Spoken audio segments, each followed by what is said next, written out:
What I saw was love. I traveled to Nigeria as a white privileged woman, of course, but what I experienced was unity. It didn't matter if I was in Lagos, if I was in Abuja, in Port Harcourt, in the village, wherever I went to, what I saw was smiling people. What I saw was people that were willing to share their last loaf of bread with me. I saw people that, when I met my husband's family, his dad is a retired captain from the Nigerian army.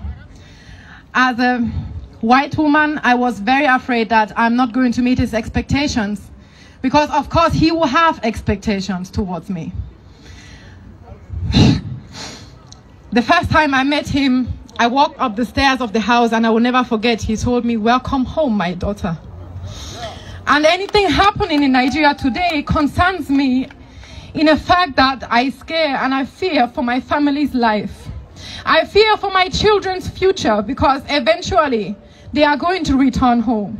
Because they are not seen as Germans. They are not being claimed by white supremacy. They are not being claimed by a predominantly white society.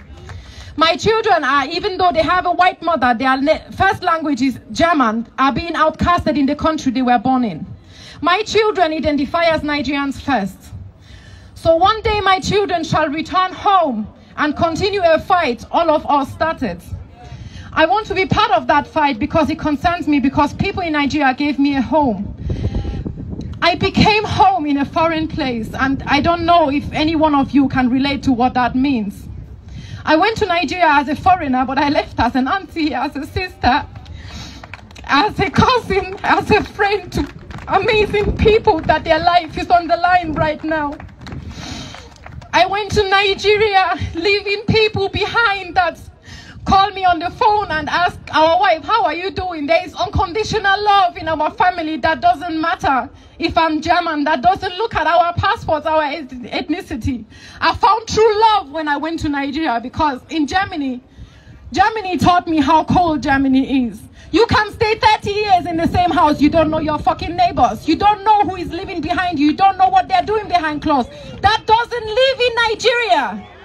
In Nigeria, I go to the village market, two villages, and they say, "Oh, our wife, how are you doing?" They know I'm belonging to this family. I left Nigeria, but I left my heart in Nigeria.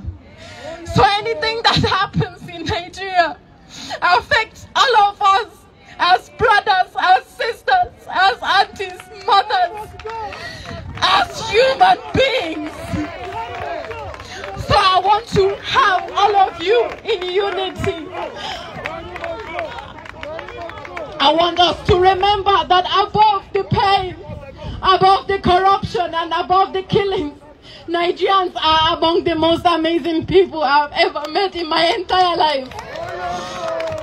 And I want us to remember that at the end of the day, Nigeria remains the giant of Africa, not because of the leaders, but because every Nigerian does their own part for that. I want us to remember that among all of us rules love and unity. And this is what we are supposed to let love lead. I love you all, and I'm so grateful for everybody that came here. As we started this 1.5 weeks ago, we never expected even 20 people to turn up. And now we are here with a bunch of people sharing the same feelings and the same fears. And I'm grateful that everybody that came here, and I just want us to listen to Burna Boy's song. He wrote a song, "Monsters We Made." And I think it fits the situation, it fits the atmosphere, and it fits whatever Nigerians are going through and have been going through for the last 500 years. Because this is not a matter of 60 years of independence. This is the last 500 years of white supremacy ruling in Africa. Thank you everybody that came here and did your own part. Thank you all for showing up, for feeling with us, for uniting us. And thank you for giving every non-Nigerian unity and love like I was received in Nigeria. I pray one day black people will be received like this in the Western world. And continue to marginalization and injustice.